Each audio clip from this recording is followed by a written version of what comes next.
আসসালামু আলাইকুম সবাইকে ওয়েলকাম করছি যুবরাজ খান আবেশ। আশা করি সবাই বেশ ভালো আছেন। ব্রাজিলের হয়ে কার্লো আনচেলত্তির অভিষেক হয়ে গেল এবং এই ম্যাচটা দেখার জন্য আমরা অনেক আগ্রহ নিয়ে বসেছিলাম যে কার্লো আনচেলত্তির যুগে ব্রাজিল কেমন পারফরমেন্স করে। তবে আপনাদের এটাও কিন্তু ভুলে গেলে চলবে না যে কার্লো আনচেলত্তির যুগটা শুরুর আগে কিন্তু ব্রাজিল টিমে আয়ামে জাহিলিয়া ছিল। বিষয়টা কেমন খুলে বলি। দুরিভাল জুনিয়র, তারপর হচ্ছে রেমন মেনেজেস, ফার্নান্দো দিনিজ, তারা ব্রাজিল টিমটাকে যে লেভেলের নর্দমা বানাই গেছে, সেই নর্দমা পরিষ্কার করলেও ডাস্টবিন যতই পরিষ্কার করেন ভাই একটু গন্ধ থেকে যায়, সময় লাগে। তো ব্রাজিল টিমটা ডাস্টবিনটাকে পরিষ্কার করতে, মাইন্ডসেটটা পারফরমেন্স ঠিক করতে একটু সময় লাগবে। কার্লো আনচেলত্তিকে সময়টা দিতে হবে। কার্লো আনচেলত্তির দায়িত্ব নেওয়ার পরে সবকিছু চেঞ্জ হয়ে যাবে না, সবকিছু একদিনে চেঞ্জ হয়ে যাবে না, একটু সময় দিতে হবে। কার্লো আনচেলত্তি এমন এক পরশ পাথর যে যে কোনো প্রবলেমকে সলিউশন করতে পারে, বাট কার্লো আনচেলত্তি এমন পরশ পাথর না যেটা টাচ করার সাথে সাথেই চেঞ্জ হয়ে যাবে, সময় দিতে হবে। এখন আসেন ব্রাজিলের বর্তমান টিমের যে আহ্বান দৃশ্য, এই ম্যাচটাতে আমি যদি বলি ইকুয়েডরের সাথে ম্যাচে পজিটিভ অনেকগুলো সাইনিং আছে, যে জিনিসগুলো আমাদেরকে অ্যাকনলেজ করতে হবে। প্রথম অবস্থায় আমাদের ডিফেন্স লাইন আপে যথেষ্ট পরিমাণ সমস্যা ছিল। আর্জেন্টিনার ম্যাচে দেখছি ডিফেন্সে যথেষ্ট ঘাবলা ছিল। সেই জায়গাটায় আমি মনে করি কার্লো একটা সলিড সলিউশন বের করে ফেলছে। মানে আমি এমন বলতে না যে এক ম্যাচ ক্লিন শিট মানে এক ম্যাচ ডিফেন্স ভালো করেছে মানে ডিফেন্সকে আমি প্রশংসা ভাষাচ্ছি, সেটা যেমন না। বা স্ট্রাকচারটা ডিফেন্স কেন্দ্রিক ছিল আজকে। ডিফেন্সে যদি দেখেন আলেকজান্ডার রিবেইরো, তারপর হচ্ছে মার্কিনিওস, ভেন্ডারসন, সবাই ভালো করছে। তো ভেন্ডারসনের একটা বিষয়, সেটা হচ্ছে বয়স কম এবং শর্ট। সে বেশি ওভারল্যাপ করে ফেলে ব্যাক করতে গিয়ে সে কিন্তু পজিশন লস করে এবং অনেক সময় দেখা যায় যে বারবারই আসলে বিট হয়। এই জিনিসটা ঠিক হয়ে যাবে, কার্লো এগুলো কিন্তু নোট করছে।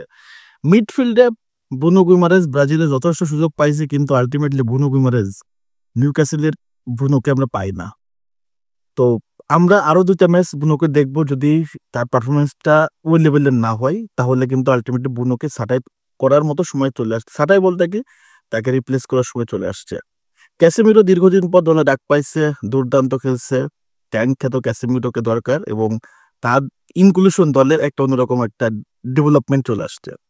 গার্সন প্রতিদিন পারফরমেন্স করবে না, আজকে পারফরমেন্স করে নাই বলে এমন না যে গার্সনকে আপনি খারাপ বলবেন। গার্সন ভালো প্লেয়ার। এবার আসি আক্রমণ ভাগে। ব্রাজিল সবচেয়ে অন দা বলের চেয়ে অফ দা বল বেশি দুর্বল। এই ম্যাচে যতবার বল তাদের পায়ে ছিল ট্রাই করছে আক্রমণ করার, বাট যখন বলটা হারাই গেছে তারা ট্রাই করে না যে বলটা সাথে সাথে নিতে হবে। আপনি যদি ইকুয়েডরে দেখেন যে ব্রাজিলের পায়ে বল থাকা অবস্থা, তারা দুর্দান্ত ভাবে আসলে লাগাই যাচ্ছে কিভাবে বলটা সিনে নেওয়া যায়। বাট ভিনিসিয়াস জুনিয়র খুব দ্রুত আক্রমণে যাচ্ছে, ভালো ড্রিবলিং করতেছে, কিন্তু যখন পা থেকে বল যাচ্ছে তখন অলসের শিরোমণি। রিসার্লিসনের কথা কি বলবো, আমার রিসার্লিসনকে মনে হয় যে আসলে তার ডেডিকেশনের যথেষ্ট সমস্যা আছে, সময় নিয়ে কাজ করতে হবে। এবং এস্তেভা উইলিয়াম তার হাইপ অনুযায়ী এই ম্যাচে ডেলিভার করতে পারে না, বাট হাইপ অনুযায়ী সে নিজেকে অতিমাত্রা আসলে বড় করে ফেলার কারণে অনেক সময় নিজেই আসলে গোল করতে চলে যায়। পাশে প্লেয়ার থাকা অবস্থায় তাদেরকে বল সাপ্লাই দেয় না, যেটা সমস্যা। সো ফার্স্ট হাফে এই সমস্যাগুলো দেখার পর কার্লো আনচেলত্তির উচিত ছিল অন্তত কিছু প্লেয়ার চেঞ্জ করা, যেমনটা ব্রুনো গুইমারেজের জায়গায় এখানে আন্দ্রে সান্তোস, গার্সনের জায়গায় এডারসন, আক্রমণ ভাগে আপনার হচ্ছে এস্তেভাও জায়গায় অ্যান্টনি এবং রিসার্চ জায়গায় ক্যাসেমিরোকে দরকার ছিল। এই জায়গাগুলো আহ, আপনার যদি চেঞ্জ করতো, অথবা এখানটাতে এডারসনকে না, আন্দ্রে সান্তোসকে না নামায়ও যদি এখানে আপনার হচ্ছে আন্ডার্স পেরেরাকে নামাই দিত, এটাকে হয়তো আরো একটু সহায়তা হতো। ওভারঅল কার্লো টোটাল ম্যাচটা দেখছে, নোট করছে কোথায় সমস্যা, কি করা উচিত দেখছে। তবে ব্রাজিলের অন দা বল সবচেয়ে বড় সমস্যা হচ্ছে বল পায়ে রাখতে পারে না, আর অফ দা বল তারা বল যখন হারায় যায় তখন দ্রুত বলটা রিকভার করতে পারে না। সো এই জিনিসগুলো খুবই দৃষ্টিকটু লাগছে। তবে একটা ম্যাচে কার্লোকে নিয়ে কথা বলার সুযোগ নাই, সে সময় পাক, সময় দিক। একটা টিমটাকে ডেভেলপমেন্ট করার জন্য একটা প্লেয়ার, একটা কোচকে সময় দিতে হয়। তো আশা করি কার্লো চেঞ্জ করে ফেলবে। এবং আর একটা কথা বলি, ব্রাজিল সাপোর্টাররা হচ্ছে সবচেয়ে বড় এনিমি ব্রাজিল দলের।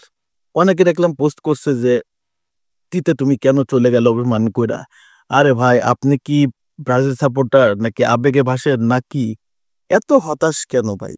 কোনো একটা মানে রেজাল্ট আপনাদের প্রত্যেকদিন ব্রাজিল জিততে হবে, কোনো এটা বুঝি না। ধৈর্য না আছে কিছু ভাই। আমি মনে করি পৃথিবীর সবচেয়ে অস্থির ধৈর্যহীন সাপোর্টার হচ্ছে ব্রাজিল সাপোর্টার। যারা সবাই না, যারা এমন একটু চেঞ্জ করেন, মানসিকতা চেঞ্জ করেন, ব্রাজিল চেঞ্জ হবে। আগে আপনারা চেঞ্জ হন। সবাইকে ধন্যবাদ। আসসালামু আলাইকুম।